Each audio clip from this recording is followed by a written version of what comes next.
They say a picture is worth 1,000 words. And look, let me tell you, this picture right here is worth 1,000 words. Hey, what's going on, guys? Before we get into this message today, do me a favor. If you guys like what you guys see, do me a favor, hit the subscribe button, hit the like button. And if you guys like the apparel, I'm not a victim, y'all. And if you're not a victim, you should go ahead and grab the shirt too. But go ahead and go onto our website, Breaking Barriers United, get all of our apparel, our hats, Don't Be a Victim shirts. And with all that being said, let's talk about this video. So a picture is worth 1,000 words, my friends. And the reason this is so important is because there is so much going on in our society right now that we just allowed to happen. This is me being political without being political. So right now there's a border crisis going on. There's a lot of illegal aliens coming over, all over the country. Texas right now is saying, look, we're going to put an end to it. And they're basically going against the government saying, look, we don't care what you say. We're building a wall up. I don't care what you say. So why does this even matter? Well, look at this video right here. Here goes some illegal aliens right here that are attacking a police officer. And then they immediately get let out with zero bail. Like literally, like just bye, see you later. And you got these guys flipping off the camera. Now, number one is if you attack a police officer in the United States, that's a pretty strict punishment. I mean, you're not getting out of jail overnight. You're not getting released on zero bail if you attack a police officer, you kick a police officer like you saw in this video. But yet we're allowing this to happen.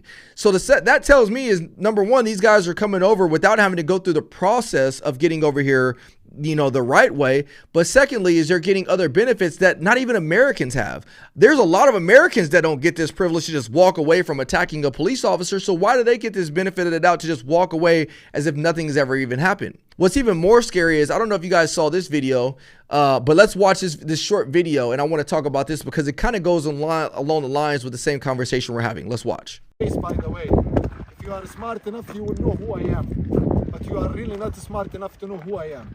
But soon you're gonna know who I am. Very easy. Wow, very easy. The entitlement. No, believe me, I'm much better than that. The entitlement, guys. Wow. All right. Now, the reason this video is so scary is because this is somebody who also has come over here illegally. And then he gets detained and basically says like, hey, if you don't know who I am, you'll find out soon enough. Now, I don't know about you, but recently I just watched a documentary about the events that led up to 9/11. And there's obviously a lot of conspiracies out there and this and that. But there are some things that came to light that are reminding me about this topic today. But number one is that it actually took about 9 to 10 years to plan the attacks on the Twin Towers as they came down. So they planned that whole 9/11 attack over the course of 10 years. And what they're saying was there was a lot of terrorist cells all over the globe that were plotting to bring down those towers. Well, right now, do you know that the FBI has said that there has been thousands, if not, hundreds of thousands of terrorists that have come across just undocumented. Nobody knows where they're at in the United States because we're allowing people to come over. So what's my stance on this? Again, this is me being political without being political. This is removing left or right. And this is me just talking about common sense stuff. There's a lot of people here in the United States that are homeless, that don't have money, that are struggling, that don't have a lot. And yet we are trying to take care of other people before we're putting our own Americans as a priority. So that's issue number one for me, is why aren't we trying to take care of our own people first? Number two is there's a right way to come over. My father-in-law was an immigrant. He had to go through the whole process, him and his brothers, in order to come to the United States. They had to learn about the United States. They had to memorize the Pledge of Allegiance. They had all these different things. There was a process to come over the lawful way. Why are we not sticking to that process? This is not saying that Ryan doesn't have a heart for people that are trying to escape a lot of the tragedies that are going on in their country. But what I am saying is that we have people that here in the United States that are also struggling, that also we should be taking care of. And the second thing is there are a lot of people that do not like the United States, that are living in the United States, plotting against the United States in order to take the United States of America down.